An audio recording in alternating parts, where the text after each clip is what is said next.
Hi, my name is Cyprian McFarlane, and I'm a recruiting specialist with College Prospects of America. Today is Wednesday, January 14th, and this is my January edition of Tips from the Cypster, my monthly video blog with regards to athletic recruiting, mainly from an Ontario perspective. Happy New Year! I hope you had a nice holiday, and I hope 2015 is off to a great start for you.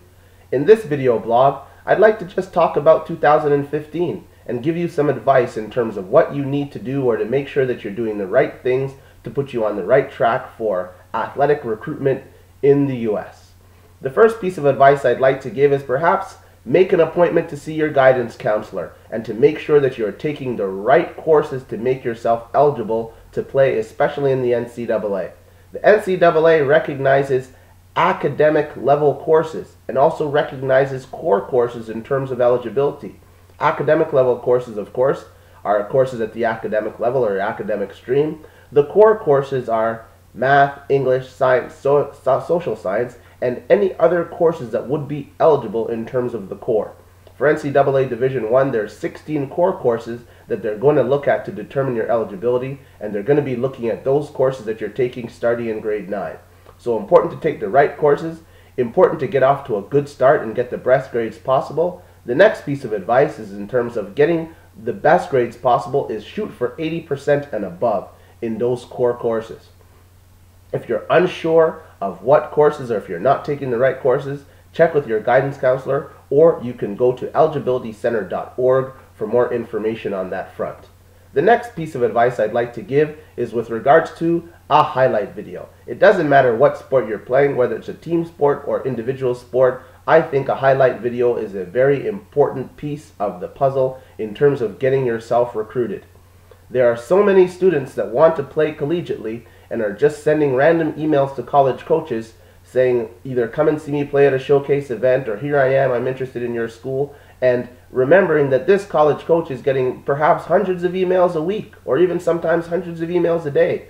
How are you going to separate yourself from the rest? How are you going to get noticed? If this coach is in California, Florida, or Texas, doesn't have a recruiting budget to necessarily come here, doesn't necessarily recruit much in Ontario, sending that highlight video would be able to give them an opportunity to at least evaluate what potential type of athlete am I possibly going to be recruiting into my program.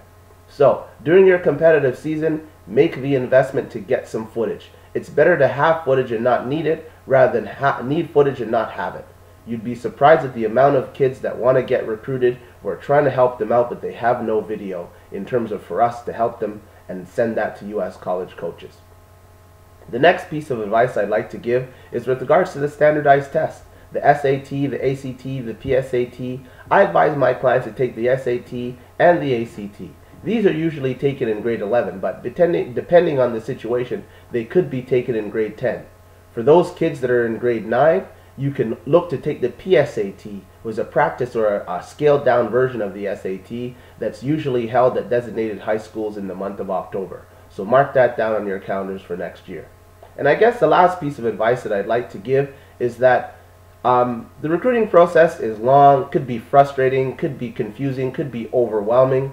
The earlier you start with regards to the recruiting process, the better. The more research that you do and get the correct information and get yourself educated, that is definitely going to help you out in terms of the recruiting process.